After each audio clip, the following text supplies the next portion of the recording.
What is going on, everybody, and welcome to another edition of College Football Showdown, presented by Prime Sports World. Here with my main man, Christian Simpson, and we'll see if Matt James joins today. But if not, me and Christian will be rocking and rolling. But before we start the show, I want everybody to please like, share, and subscribe to Prime Sports World on YouTube and Facebook and Twitch as well. And also go follow my main man, Christian Simpson at the Daily Blitz.blog and Monday Evening Quarterback and every Tuesday. What's going on, big fella?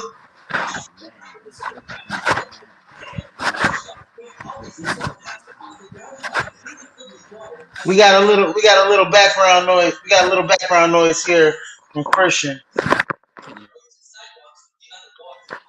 you hear me? Can you hear me Can now? hear you. Can hear you a little bit better, Christian. Can I can you hear say some. something now? Yeah, I hear some background noise on your end as well. Oh yeah, absolutely. What do you hear? Sounds like an echo. Sounds like an echo. Yeah, Can you hear I me don't better know. now? Okay, Can you hear me okay. better now? Yeah, can you hear me? What's going on? What's going on, Christian? Yeah, no. I just wanted to make sure we're all good on the microphone. But what's going on, man? Oh man, this is such a good time for football. College football playoff is next week.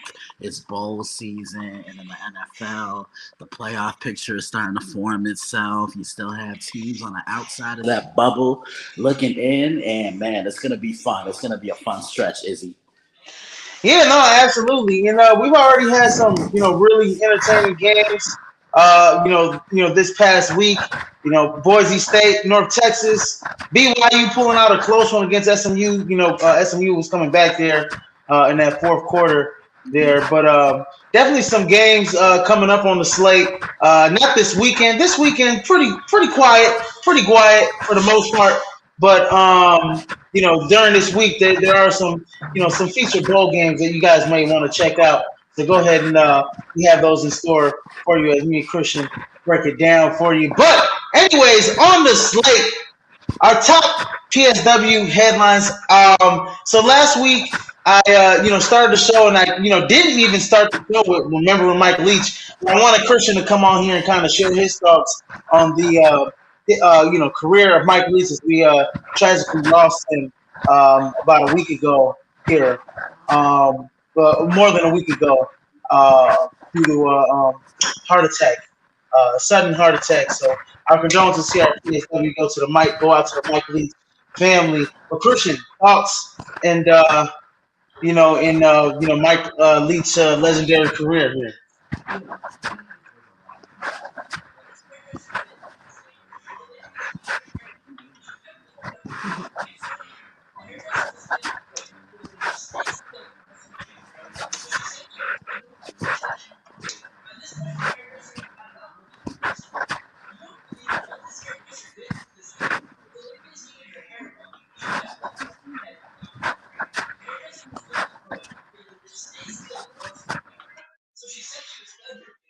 I think we might have some technical difficulties there with Christian, um, but definitely,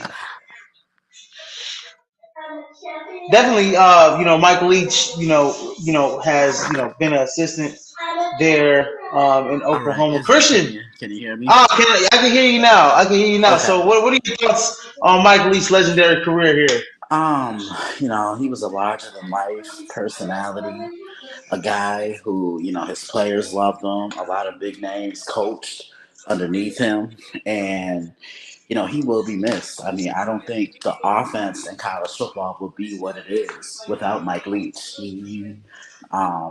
His presence, kind of running that spread attack where teams kind of space things out offensively. And it's just such a big loss for the sport. And your heart, your thoughts, your condolences, and your prayers go out to everybody who coached under him, everybody who played for him in the programs he coached. Yeah, no, absolutely. I touched on it last week. He, was the OC for those, those Kentucky teams in the late '90s. The Oklahoma team, I believe, that won the national championship. And then he was, Texas, obviously known to be like Texas Tech and using that air raid, that spread attack offense. Definitely had a great coaching tree, such as like Lincoln Riley and Graham Harrell. Right. Not Graham Harrell, but who's the coach there at Tennessee? There Um, Pruitt. I think. What's that kid's name? What's that guy's name? Jeremy Pruitt. Yeah. at Tennessee. But yeah, no. Anyways, yeah, Mike Leach has definitely has a solidified coaching tree here, and he's definitely an innovator. A lot of those, orbit screens, a lot of those, spread offense attacks. We get that from Mike Leach, and yes, definitely a um, larger than life personality, known for his caveat or words at press conferences, right? So, but moving forward, got some big news in the transfer portal here. DJ Uyunglele picking to pick Oregon State as his new school. What do you think about that, Christian? That kind of surprised me. I mean, I knew he was in the transfer portal, but to go from the ACC all the way to the West Coast, that's saying something. But then again, look at what we saw from Bo Nix this year. Went from Auburn to Oregon. Maybe this could be a blessing in disguise. And I think now Clemson can spread their wings because I think DJ was holding them back. Yeah, no. And you got Klubnik there as well. At Clemson. So, and then I think he was definitely looking at Oregon hard, but Bo Nix decided to come back. I know his brother, Mateo Uyunglele, is a five-star um, edge rusher that just committed to Oregon. So, a lot of people thought that would have been, ideal, but look, he goes to Corvallis at Oregon State. Now he's gonna have a talented team there at Oregon State with Martinez coming back. There, you're gonna have a slew of running backs coming back there to Oregon State. So they're going to have a great running attack. And all they really needed was a solid quarterback at the quarterback position. DJ gives them that. I think Oregon State is going to be a team to watch out for next year, definitely out of the Pac-12 Yeah, I with could this see that. pickup. Yeah, I could definitely see They play that. great defense They down there. do. So, They yeah. do. They do. Yeah, I could definitely see that. We'll see. Maybe a coaching change is what's needed for DJ, and I can't wait to see like how he further develops because I don't think a lot of people are sold on him, myself included.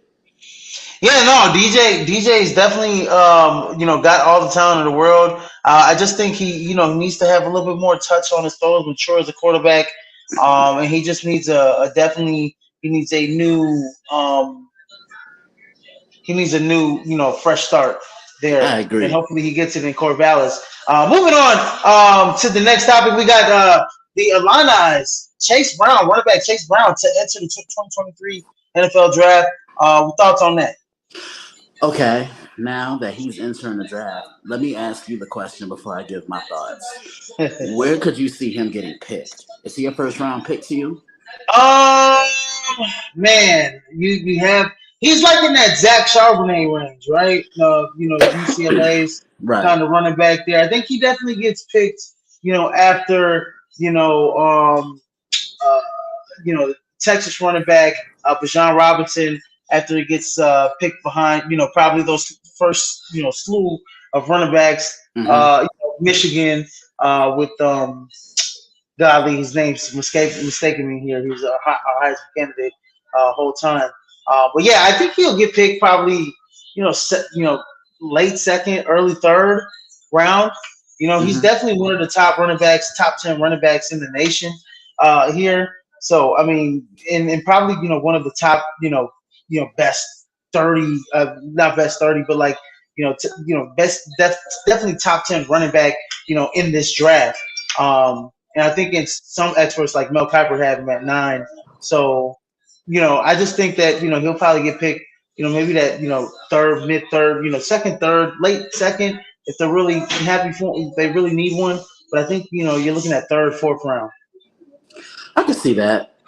I can see that. I like him. I like his game. I like what he's able to do. He's your every three down back, and you really don't see that in today's style of football. He is a guy that can run in between those tackles. He can bounce outside.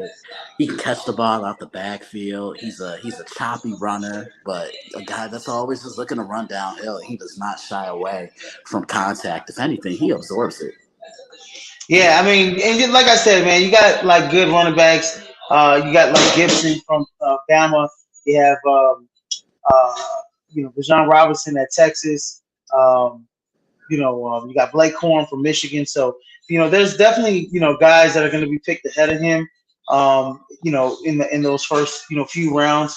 And, I don't think, I think Bijan Robinson gets picked in the first round. After that, I think most running backs are going to get picked in the second round, maybe late first, and on the need. But he's definitely going to make, second leading rusher in Illini history. There's some good running backs there, like Rashard Mendenhall, to be the latest one, 2007, that played for the Pittsburgh Steelers. So, yeah, good luck to Chase Brown going into the 2023 NFL Draft. And then our last topic of the day, quarterback Jaden Daniels returning to LSU for the 2023 season. How does this impact that team? It impacts it in a huge way because he learned Brian Kelly's offensive scheme. Now he comes back with a full year of experience under his belt, Izzy, and he's going to be a problem. I mean, he was a problem this year, and now he's going to come in to 2023 further more developed. This is a team that I wouldn't want to see come next year. You get that defense right. You continue to add pieces around him. You continue to recruit. LSU, they could make some noise next year. Yeah, no, definitely. This is big news right here for Brian Kelly and the LSU Tigers. I mean, another year under his offense. I mean, he did really well this past season. Had LSU right there in the college football playoff picture. I think next year, I think this is an LSU team that is going to start the season well in it. I think they'll start the season in the top five. Christian, I I could see honestly, it. I I could honestly see it. believe it. Yeah, I could with the see it. they have a button Harold Perkins, button superstar linebacker. I mean, I think that defense is going to be great next year. You bring Jaden Daniels back, a slew of your offensive players back. I think LSU is going to be right up there with Alabama and Georgia, to say the least. They're in the top five, so this is big, big time for the LSU program to bring back Jaden Daniels. I could see Um, it. I could definitely see them being a top five or a top 10 team at the highest. Yeah, this is a good move for them, and I just can't wait to see him develop more as a passer. You know what he can bring to the table with his legs. Man, let's see yes, what he can do. Like here, I'll even go out on a limb. I could see him being next year's version of Hendon Hooker. yeah, he's definitely Jaden Daniels is definitely going to be a Heisman candidate next year, and he potentially with this happening. I mean, he's got to be one of the front runners, to possibly give some Caleb Williams some go at that trophy. I Exactly. mean, you're definitely gonna have guys like Drake May coming back. You're gonna have different guys depending on Spencer Rattler. If he comes back, he's definitely got to have some Heisman buzz. Coming to him at South Carolina. Definitely if he beats Notre Dame and wants to come back next year. So there's going to be some guys at the Heisman, the Heisman trophy list next year. He's going to be one of them there in Jaden Absolutely. Daniels. Yeah. Absolutely. So, anyways, moving forward to our featured bowl games of the week. I'm sure I'm hopefully you guys can see these. Fitted them in one slide, so hopefully you guys can see the bowl games. But anyways, our feature bowls of the week. We do have there were some bowl games that did pass last week. Christian, did you catch any bowl games? And which one was your favorite? This past week. I didn't really see too many of them, Izzy, to be completely honest. So I'm gonna need you to kind of be my tour guide and get me caught up on this. Oh yeah, no, definitely, no, definitely. I think last week, I expected a little bit more out of that Florida Oregon State matchup, but with Anthony Richardson with Anthony Richardson not playing in that game, Florida didn't put up any points. We did get to see their backup quarterback, the backup freshman Jack Miller, who's a top recruit. We did get to see him a little bit. He struggled a little bit. He struggled mightily against Oregon State, and yeah, Jam Griffin, had a show out in that game um, against Florida. But like I thought, if Anthony Richardson played in that game, it would have made it a little interesting, in my opinion. I got Right. to give the game of the week last week to SMU BYU. I mean, that was a hell of a game. Came down to the wire. SMU was storming back after BYU pretty much, had the game. We're up by 10. Um, yeah, we're up by 10 points going into the fourth quarter. SMU, coming back, fighting back, and yeah, that game went down to the wire. I would say, I thought that game would be a little high scoring as well. Tanner Mordecai did, have a pretty decent game. Um, there was no God league. BYU starting quarterback. He wasn't starting in this game. Jaron Hall. So yeah, Jaron Hall didn't start. Got to see the young kid, playing this football game. So big win for BYU. In this game. Who's the backup quarterback? The backup quarterback in this game was Maiva Peters. Souljoy Maiva Peters is the freshman out Mm-hmm. of Hawaii. Yeah, he had a pretty good rushing game in this game. But other than that,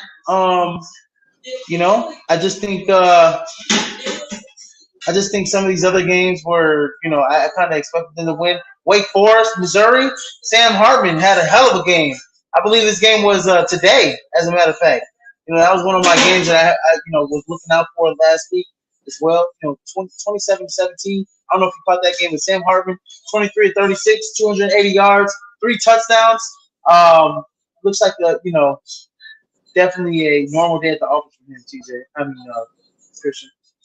Man, I can't wait to see what Sam Hartman does at the next level in the NFL. I think he and Will Levis are the two most pro ready quarterbacks right now going into this draft this year. You could make a case for Caleb Williams next year about him being pro ready as well, but nah, when I look at Sam, I just look at the command and control he has of the offense. I see a lot of Drew Brees in him. Is he? Yeah, no, definitely. There's a lot of Drew Brees in Sam Hartman, and he comes up with a big bowl win against Missouri. But anyways, on our feature slate for this week, I know Christian didn't, wasn't in the bowl season preview, so I'll let Christian pick some games, that I put out here for our featured games, bowl games of the week. Coming up this Tuesday, got the Guaranteed Rate Bowl with Oklahoma State going up against Wisconsin. That game is at 2:15 p.m. Chase Field in Arizona. Who do you got in that Well, game? I look at this one. I look at Oklahoma State. What Spencer Sanders is going to show up in this one? Is it going to be good Spencer or is it going to be bad Spencer? I look at Wisconsin. That defense is really that defense is going to come ready to play. I think they're going to slow this game down. They're not a team that has the weapons to make it a shootout. And I think that's going to work in their favor. I'm taking the Badgers here, Izzy. Yeah, I am definitely going to take the Badgers here in this game. The last 5 games they've been really close. I mean, 3-2, except for that game against Iowa. I think they scored garbage touchdown against Minnesota, but beat Nebraska, beat Maryland, beat Purdue, who made it to the Big Ten championship game, and then Oklahoma State lost 4 out of 5. Kind of stumbling there in the end of the season. They were a top 10 team for majority of the season. You're right, Spencer Sanders. We don't know what kind of version we're gonna get from him, but I do like one guy, Braylon Allen, another great here in the Wisconsin football program here. Over 1,100 yards and 10 touchdowns. I expect him to have a big game. He's a big running back at 6'2", 235 here. Yeah, Um, yeah, he's a force. And if there's anything we know about Wisconsin, their two staples are running the football and having one of the best offensive lines in the country. Yep, absolutely, absolutely. Next game on the slate, we got the Military Bowl between Duke and UCF. It's a 2 p.m. game at the Navy Marine Corps Memorial Stadium in Annapolis, Maryland. Duke coming in with an 8-4 record. UCF with a 9-4 record. Gus Malzahn leading this team. I think first season there in UCF, correct? Correct. Christian leading them to a bowl game. Who wins this game against UCF and Duke? I'm taking UCF and Gus. We trust that defense is Yes. physical. That offense, if you know anything about a Gus Malzahn football team, every team is balanced. They run the ball, they use play action, and the defense handles the rest. And I think that's what we're going to see in the Military Bowl. Yeah, no, definitely. And when I look at the two losses that UCF has in the last 5 games, they lost a tough one to Navy, and then lost in the American Championship against Tulane. And then the last five for Duke. Duke only lost a tough one, 28-26 to Pitt. Um, Mm-hmm. yeah, if I'm gonna go with a team, I think Duke really, surprises me here. They take care of the football. They have a quarterback there, Riley Leonard, sophomore out of Alabama, 6'4", 212. We're really the catalyst of this offense. Expect for him to give UCF some fits. But yes, no, you're right. In Gus, we trust. He is going to have those guys playing some great football, especially their quarterback on their end. I know you've, uh, you know, um, reviewed them before, previewed them with Tulane and UCF. But John Reese Plumlee, he's a catalyst for that offense. Senior there from Mississippi, throwing and running the football for that offense. Absolutely. So definitely going with Duke. I'll go with Duke by field goal in this one. To be tough on that. Tough on that one. I don't know what the spread is on that one. I believe it's 3 points, so I'll go ahead and take the spread on that for Duke. Moving forward to the Liberty Bowl, we have Arkansas versus Kansas. The Liberty Bowl is played in Memorial Stadium in Memphis, Tennessee. Who do you got coming in? I think both teams are 6-6 coming into this bowl You game. know, man, this is interesting because Kansas got off to that hot start, kind of came back down to reality at the end of the year. But I think this program is headed in the right direction. I know this has been a basketball program for so many years. Arkansas, you never know what you're going to get from them. I think Lance Leopold ends his first season winning a bowl game, Izzy. I'm taking Kansas. Oh man, godly. I do believe KJ Jefferson should be playing in this game for Arkansas. If that is the case, I do like what Lance Leopold has done in Kansas. I do believe that what he's done. Jaden Daniels and those guys. I mean, they have a well balanced attack there. But give me Arkansas. KJ Jefferson's just going to be too much for them. Both teams at 6-6. Arkansas. I know, kind of 2-5 in their last five, but with Kansas kind of stumbling there, losing three in a row, really weren't close. As Arkansas's kind of played teams more or less tough down the stretch here. Give me Arkansas to win this game. I'll take the spread at 3 points here. Um, Last game of the slate on that Wednesday, the Holiday Bowl between number 15 Oregon and North Carolina. We have a quarterback matchup with Bo Nix and Drake May here. We This one's sure in do. Petco Park in San Diego. Who do you got here? This is going to be a shootout. I don't see any type of defense being played in this game. I think 50 points might determine the winner of this football game, Izzy. And you know how I feel about North Carolina's defense. They just can't get the job done. I'm taking Bo Nix and Oregon. I think Dan Lanning ends his first year on a high note. Man, yeah, I do agree with you. The spread is 14.5 for Oregon, so it's 2 touchdowns. Yeah, there is going to be absolutely no defense played here. Yeah, North Carolina, tough loss to them. The last loss against Clemson. Um, Golly, that was in the ACC championship game. Um, and I believe Klubnik and May, May could have, put a stamp on the year winning that game, but 39-10 was the victor for Clemson. So, yeah, I'm gonna go Oregon. You're right, completely right. I'm not gonna take, I don't want to take the spread, but I think they're gonna put up a lot of points here on the board. Bo Nix has been, amazing in that offense. He's going against a young stud. future top 10 pick or top quarterback prospect in Drake May here in the next couple drafts here. Yeah, give me Oregon to win by 7 here. I will not take the spread on 14 and a half. I'll take the money line on that game. Okay, okay. Yes, sir. Yeah, moving forward to the Cheez It Bowl. This is next Thursday's games, 29th, right before our college football preview and New Year's Six Bowl preview on next Friday. Mm-hmm. Cheez It Bowl, number 13, Florida State, going up against Oklahoma. There at Camping World Stadium in Orlando, Florida, where Mickey Mouse resides. This is a team, Florida State, that has won their last 5, 6 in a row. Christian. Yeah, I believe so. They've really taken a tremendous step this year, Izzy. Tremendous step this year, and Oklahoma's been. I know.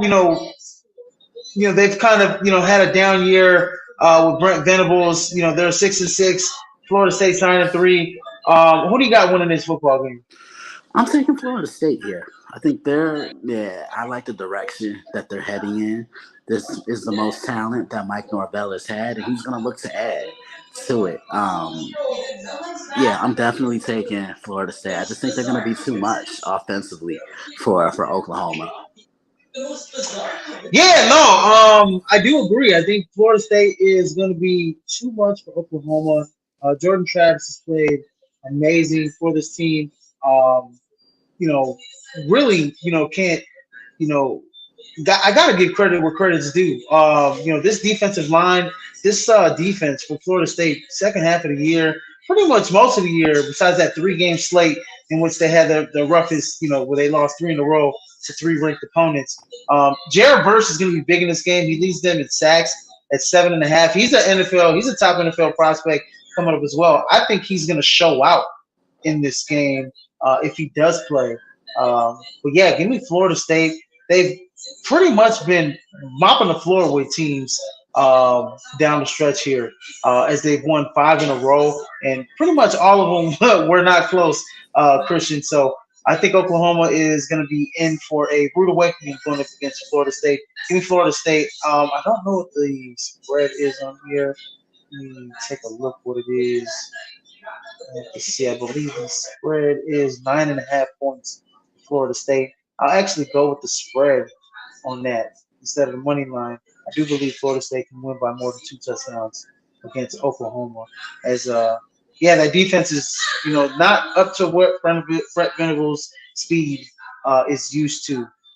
That's for damn sure. Moving on to the next bowl, we got the Alamo Bowl. There in San Antonio, Texas. Mm-hmm. Number 12, Washington, and number 20, Texas. Who do you have winning this game? This is going to be a good game here, Christian. Yeah, this really is. I might need to chop it up with you during this game, Izzy. I'm going to take Washington here. Look, Texas is scrappy, but they can't consistently put it together for 4 quarters. That's the issue that I'm noticing with them, and this is the issue they're going to have until they can fix things. I just think Michael Penix has had a great year. I think he would have been a Heisman candidate if they had won some bigger games and they didn't lose some games, because he really turned himself around. More of a runner when he was at Indiana. Now he became more of a complete quarterback in Washington. Yeah, no, absolutely. Michael Penix has been amazing. This season for Washington, but I'm gonna actually have to go with Texas on this one. I think Bijan Robinson, if he does play, I'm not sure if he is playing in this game. I know he's a projected. So he's already announced that he's entering the draft, so he's probably not going to play in this game for Texas. So yeah, I'll actually go with Washington. You know what? Actually, I'll switch my because I was actually gonna go with Texas if Bijan Robinson was playing. I'm actually gonna go with Washington to win this game. All for the same reason. I think Michael Penix has been a great passer this year, a great leader for University of Washington, and that team can really air it out. So yeah, I'm gonna have to go with Washington beating Texas. I'll take the spread actually from Washington. They're plus 3.5. I like it. But honestly, if I'm going to take that, I actually go the money line at plus 140 for Washington. Give me Okay, Washington okay. going up against Texas here. Could you see this game being a shootout too? Izzy?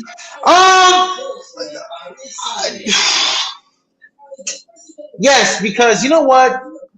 Washington allows a lot of yards through the air.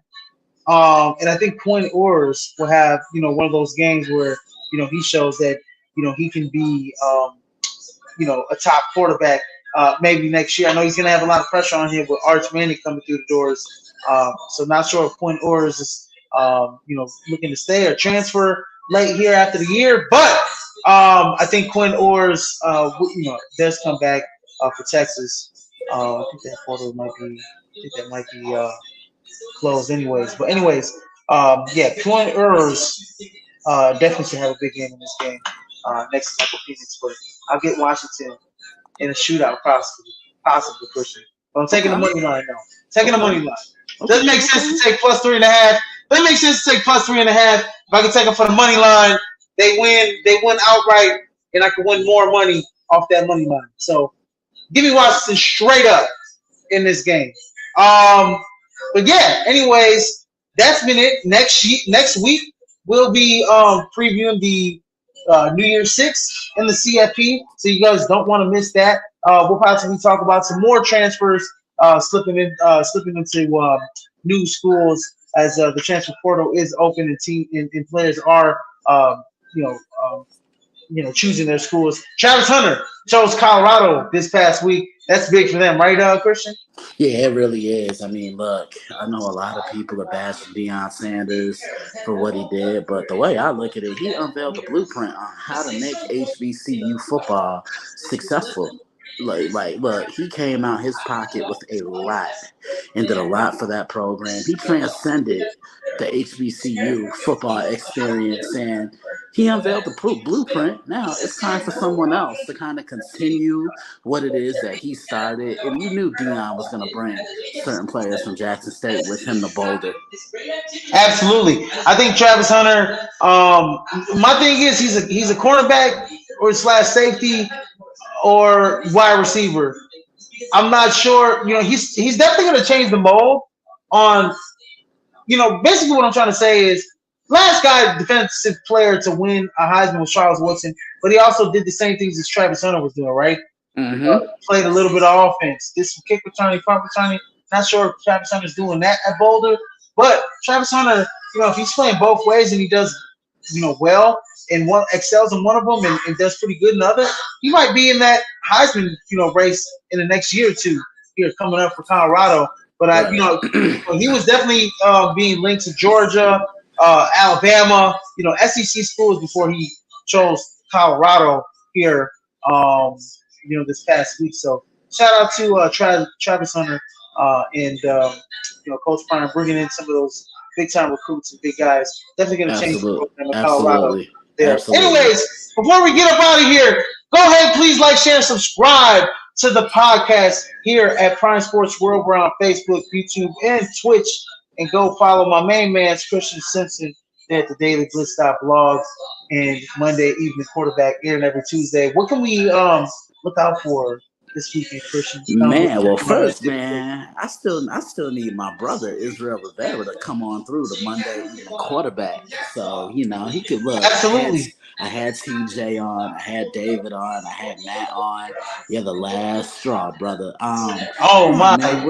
We're just gonna be looking forward. I'm just looking forward to what's upcoming tomorrow. Look, we could do a little teaser of the NFL.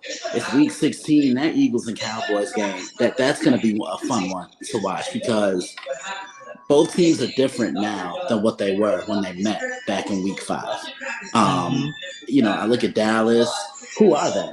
Are they the team that blew a lead to your Packers and to into the Jaguars? Or are they the team that punched Minnesota in the mouth? Like, who are they? And then Philly's rolling, but they're going to be without Jalen Hurts tomorrow. And this offense is going to look a lot more different with Gardner Minshew because he's more accurate passing the ball in short to intermediate situations. Absolutely. I do believe that game is going to be one of the better games there coming up on Saturday. Can't wait to see what you drop there on your preview for that game. Definitely, So definitely, you guys definitely. better watch out for when Christian drops his preview right before the game between the Dallas Cowboys and Philadelphia Eagles. Just a little teaser of what he is going to bring here to you this weekend. But anyways, my brother, that's been a wrap for College Football Showdown. I will see you next week, hopefully around the same Absolutely. time here every week. I know we started a little late, but usually we're here 8 Central, 9 Eastern, previewing the best of the best in college football here at College Football Showdown. But anyways, ladies and gentlemen, you have a great night. Drink responsibly, and if I don't see you, man, good afternoon, good evening, and good night, And Christian. holla That's a wrap. at your boy. Holla at your boy. Peace out, guys.